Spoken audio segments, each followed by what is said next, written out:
Simo käy koulua.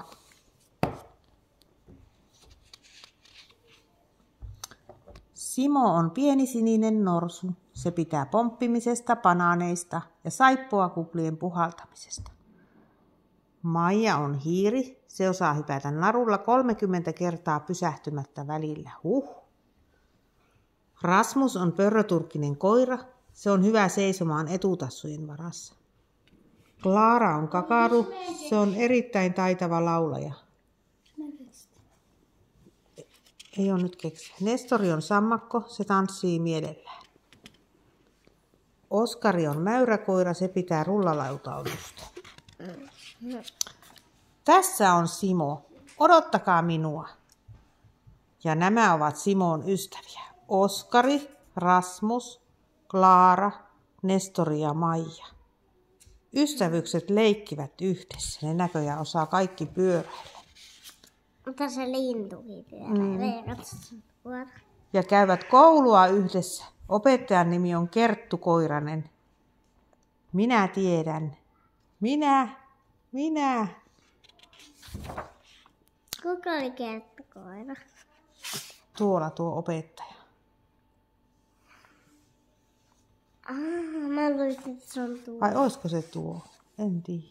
Katsotaan, kai se selviää. Eräänä päivänä opettaja sanoi, meille tulee tänään uusi oppilas. Tässä on Aksu. Hei Aksu, kaikki sanoivat. Aksu vaikutti hyvin reippaalta. Se halusi kovasti tutustua kaikkiin. Olen Aksu. Juhuu, leikitään. Sitten opettaja pyysi jokaista esittelemään jonkin taitonsa. Simo halusi kertoa kaikille, että osasi ajaa polkupyörällä. Minulla on jotain kerrottavaa. Näytä ja kerro, mutta opettaja sanoi, annetaan Aksun kertoa ensin.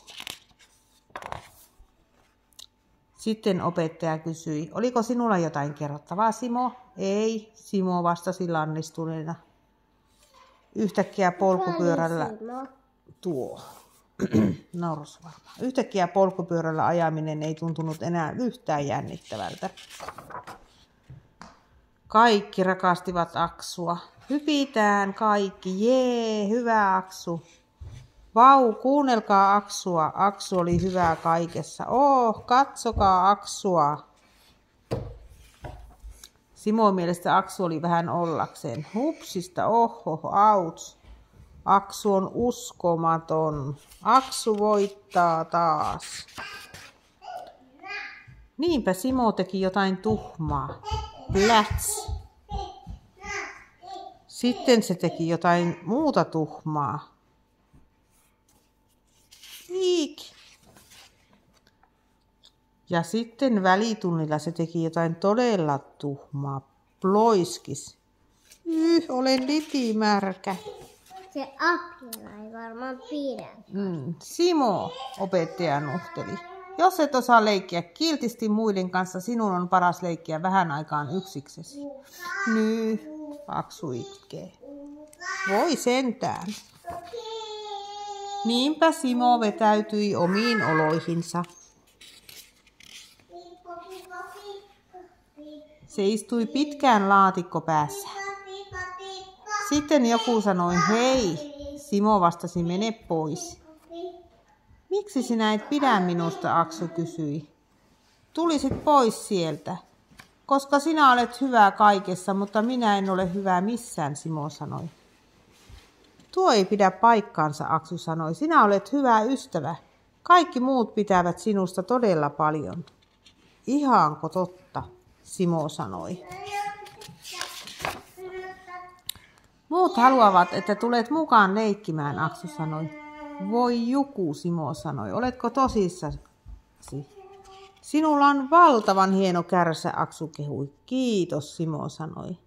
Tule mukaan leikkimään, Simo. Hyvä pukkaus. Hyvä Simo, hyvä Aksu. Kaikki pelasivat jalkapalloa. Minä olen Aksun joukkueessa, Simo sanoi. Me olemme nyt ystäviä. Hyvä potku, Simo. Potkaiset tänne. Sen pituinen se.